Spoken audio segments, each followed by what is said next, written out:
నేను పెద్దోడు కూడా ఒకటే చెప్తాను, మా వాళ్ళకి చెప్తానా అవతల వాళ్ళకు చెప్తానా, దయచేసి మీరు ఎవరిని పిలుచుకుని నేను వద్దాను, ఎవరిని పెట్టినా నాకు వద్దు. దయచేసి ఎక్స్ఎమ్మెల్యేకు నాకు సరిపోదు, నేనంటే ఆయన సరిపోదు, ఆయన అంటే నాకు సరిపోదు. ఆయన విషయంలో నేను గట్టిగా ఉంటాను. ఎవరో చెప్తాను రేపు సోమవారం మంగళవారం వస్తాడంటే మోటార్ సైకిల్ వస్తాడు, రండి ఎవడో వచ్చేవాడు. నాకు ఎవరు శత్రుత్వం లేదు, పెద్దవాడు ఊరు నా ఊరు. నాకు ప్రతి ఒక్కరు రాజకీయంగా మీరు ఆ ఊరు మీకు సరిపోకుండా ఉంటారు కాబట్టి మీరు దూరం అయినారంతే కానీ నా పేరు దూరం కాదు. ఇంకోటి చెప్తానా, ఒక 5-6 మంది ఉన్నారు, సూర్యనారాయణ రెడ్డి, గౌడు, గర్వారెడ్డి, రామచంద్రుడు, శేషారెడ్డి. ముందు మీరు డిన్నర్లు పెట్టండి, మీరు 5 మంది మళ్ళీ పిల్లలతో పెట్టించుకోండి.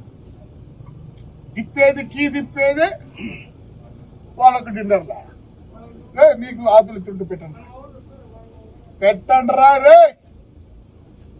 సమాజ్ చేద్దండి, ఊర్లు బాగున్నాయండి. సమాజ్ చేస్తారా?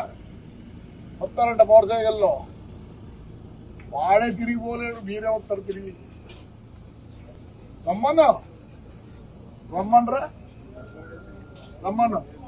మీ అంత పనికి మాలను పెద్దడుగురు ఎవరు లేరు. ఏం కావట్లేదు. ఎట్లా పెరుగుతారు మీరు పెద్దవాళ్ళు? వాళ్ళు అందుకే వాళ్ళకి అంత ఎట్లా ఉన్నాయి. మీరు ఎట్లా అంటే అట్లా చేయొద్దండి.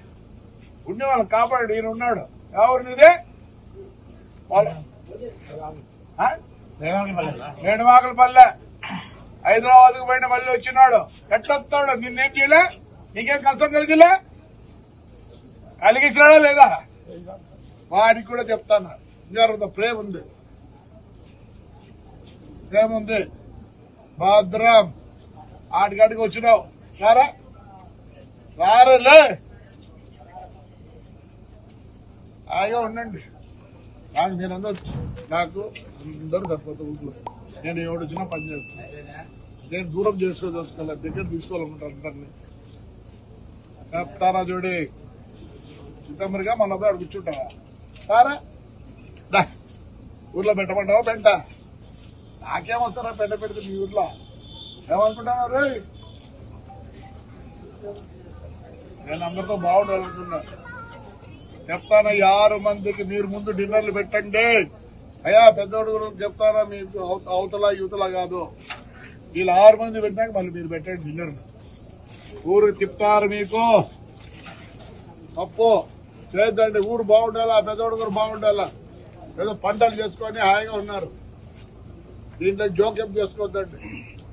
నాకు ఎక్స్ఎమ్మెల్యేలకు సరిపోతుంది, మా ఇద్దరికి. నాకు మీతో ఏమి లేదు, హాయిగా ఉంటాం. ఇంతమందిని పెట్టుకొని నేను తాడిపత్రికి నన్ను రానీను, జిల్లా బహిష్కరణ చేస్తా, రాష్ట్ర బహిష్కరణ చేస్తా. ఈడేమన్నా పోలీస్ అధికారా, లేకపోతే కలెక్టరా, లేకపోతే ఇతనేమన్నా సీఎమ్మా?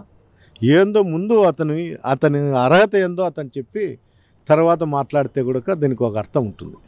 రెండోది, BS3 BS4 వెహికల్ నేను కేసు పెట్టిండేది కాదు, అధికారులు కేసులు పెట్టిండేది. ఇతను తప్పు చేయబట్టే వాళ్ళు కేసులు పెట్టినారు. ఈడీ అటాచ్మెంట్ కూడా అయింది. ఇప్పుడు మళ్ళీ వచ్చి నన్ను, నా కొడుకులను, ఆ ఆర్టీఓ సంబంధించినటువంటి ట్రాన్స్పోర్ట్ సంబంధించినటువంటి అధికారులను అతను తిట్టడం జరుగుతుంది. మమ్మల్ని టౌన్లోకే కాదు ఎక్కడికి కూడా రానిను, మా అంతు చూస్తా అని చెప్తాడు.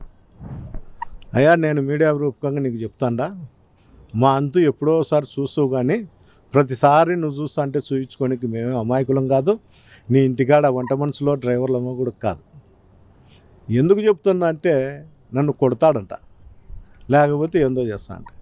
నాకు ఏ విధంగా కుటుంబ సభ్యులు ఉండారో నీకు కూడా కుటుంబ సభ్యులు ఉండారు. నువ్వు కొడితే కొట్టించుకునేదానికి, నువ్వు ఏదైనా చేయించుకునేకి నేను అమాయకునైతే కాదు. ఇంకోటి కూడా చెప్తాను, తాడిపత్రి ప్రజలకు కానీ వైఎస్ఆర్సీపీ నాయకులు కార్యకర్తలకు కూడా, నా ఊపిరి ఉన్నంత వరకు తాడిపత్రిలోనే ఉంటాను. మీ అందరి కోసమే నేను అక్కడే ఉంటాను. మీ అందరి శ్రేయస్సు కోరి మీకు ఏ కష్టం వచ్చినా కూడా నేను వెంటనే స్పందించుతా. అది ఎంత కష్టమైండేదన్నా కానీ. తిరిగి నువ్వు ఇట్లే అరాచకాలు చేస్తా, మా మీద దాడి చేయాలనో, ఇంకోసారి నా వెహికల్ మీద దాడి చేసో నన్ను ఏందో హతమార్చాలనో నీకు గతంలో కూడా మా కుటుంబంలో నువ్వు కూడా మా సోదరుని హత్య చేయించినావు. అయినా కూడా వద్దు, ఈ ఫ్యాక్షన్ అనేది ఇది వద్దనుకొని నేను ఇంతవరకు కూడా ఉన్నాను. తిరిగి మళ్ళీ నేను నీతో చంపించుకునేదానికో నా కుటుంబ సభ్యులు చంపించుకునేదానికో నేను ఊరికే ఉండను. నా కుటుంబ సభ్యులు నేను ఎట్లుంటానో నీకు నీ కుటుంబం నీ కుటుంబ సభ్యులు కూడా అట్లే ఉంటారు. ఇవన్నీ జ్ఞానం తెచ్చుకొని తాడిపత్రిని ప్రశాంతంగా పెట్టేదానికి ఆలోచించు. నువ్వు ఆలోచన చేయకోకుండా ప్రతిసారి నీ మీద దాడి చేస్తా, నిన్ను కొడతా అంటే కొడితే కొట్టించుకునేకి, తిడితే తిట్టించుకునేకి నేను అమాయకుని కాదు. తిరిగి అదే పరిస్థితి కూడా నీకు కూడా వర్తించుతుంది. ఓసారి ఆలోచన.